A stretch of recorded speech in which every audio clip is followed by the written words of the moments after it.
देखिए question number 1 का third part है। 3x minus Y is equal to 3, 9x minus 3y is equal to 9।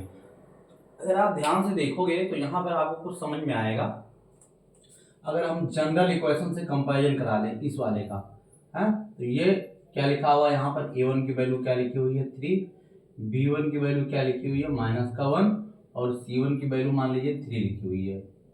चाहे उस side ले जाके लिखेंगे तो -3 तो माइनस माइनस कट जाएगा, उससे कोई दिक्कत नहीं, -3 चलिए मान लेते हैं। इस साइड लेके आते हैं। यहाँ पर अगर a2 की बात करें तो दूसरे वाले इक्वेशन से a2 इज इक्वल टू 9 लिखा हुआ है, b2 इज इक्वल टू क्या लिखा हुआ है -3 लिखा हुआ है, c2 इज इक्वल टू क्या लिखा हुआ है -9 लिखा हुआ है।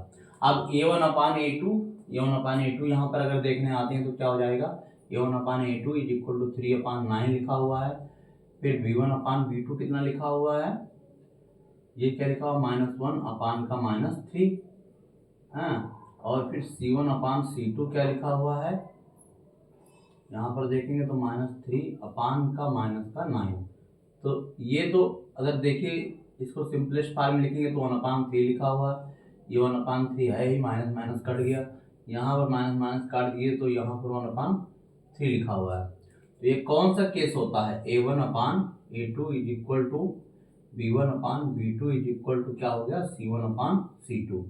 ये कौन सा केस होता है, मेनी सोल्यूशन का केस होता है, या इनफाइनाइट नंबर ऑफ सोल्यूशंस का केस होता है। Many solutions are infinite number of solutions, या coincident lines are coincident lines are overlapping lines, मतलब एक ही लाइन पे दूसरी वाली लाइन क्या कर रही है, लाई कर रही है, ओवरलैप कर रही है, कोइंसिडेंट कर रही है। तो चलिए यहाँ से लेकिन हमको क्या सब्स्टिट्यूशन मेथड से सॉल्व करना है। तो देखिए जब हम इसको सॉल्व किए तो इक्वेशन फर्स्ट को 3x minus Y equal to 3 लिख लिया, 3x क्या हो गया 3 प्लस वाई हो गया, तो यहाँ से x की वैल्यू क्या हो गई 3 प्लस वाई और 3 नीचे से डिवाइड में अब पुट कर दिया, put this value in equation second, इस वाले में रख दिया। जब यहाँ पर रखा तो ये 9 हो गया, 3 प्लस वाई अपान 3 ये हो गया, -3y इक्वल टू 9।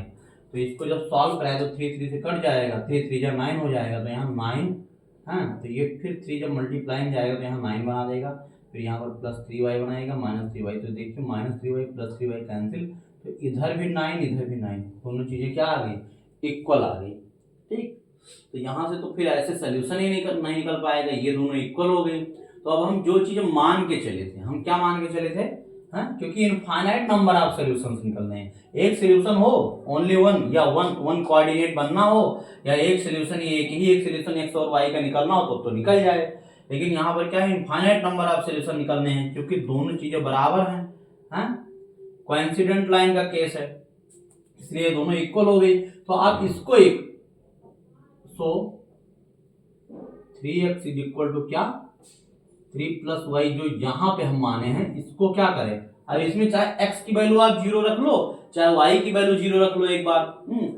तो यहाँ पर अगर आपने लेट कर लिया x is equal to 0, x is equal to अगर 0 रख लिया, हाँ, तो एक सोल्यूशन हमको x इज इक्वल टू 0 मिल जाएगा। तो x इज इक्वल टू जब इधर 0 हो गया तो y की वैल्यू क्या आ जाएगी, हाँ, y की वैल्यू -3 हो जाएगी, तो y की वैल्यू यहाँ पर आ जाएगी -3।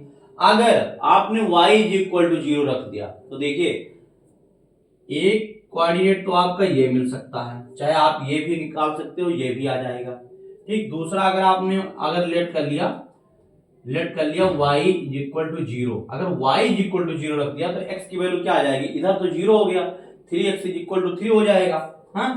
3x इज इक्वल टू 3 हो गया तो x इज इक्वल टू क्या हो गया, x इज इक्वल टू 1 हो गया। तो एक सोल्यूशन तो ये आ जाएगा, मतलब 0, 1 एक सोल्यूशन हो जाएगा 0, -3।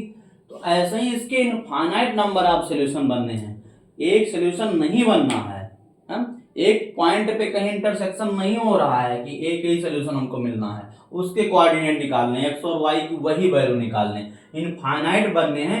इसी तरीके से ये क्या है, देखिए 0 और -3 भी निकल गया। अब कुछ एग्जांपल आपके सामने ही है, 0 -3 हो गया वो, और फिर क्या 1, 0 हो जाए, x की वैल्यू 1 हो जाए, y की वैल्यू 0 हो जाए। तो ऐसा ही बहुत सारे, यहाँ से देखने से ही लग रहा था। देखिए अगर इस पूरे में हम 3 से मल्टीप्लाई करा दें, ठीक है, 3 से मल्टीप्लाई करा दें तो ये पूरा तैयार हो जाएगा। 3 3 जा 9, फिर 3 1 जा 3, फिर ये 3 3 जा 9, पूरा का पूरा ये वाला इक्वेशन नीचे वाला हमको मिल जाएगा 3 से मल्टीप्लाई कराने पर ही। इसलिए यहाँ पर इनफाइनाइट नंबर ऑफ सॉल्यूशन बनने हैं तो आप ये वाला भी लिख सकते हो कि हाँ इनफाइनाइट नंबर ऑफ या मेनी सॉल्यूशंस में से एक, या तो ये वाला भी आप लिख सकते हो, कोई भी लिख दो, कोई पर्टिकुलर नहीं बनेगा कि नहीं यही बनना है, नहीं यही बनना, ऐसा कुछ नहीं है।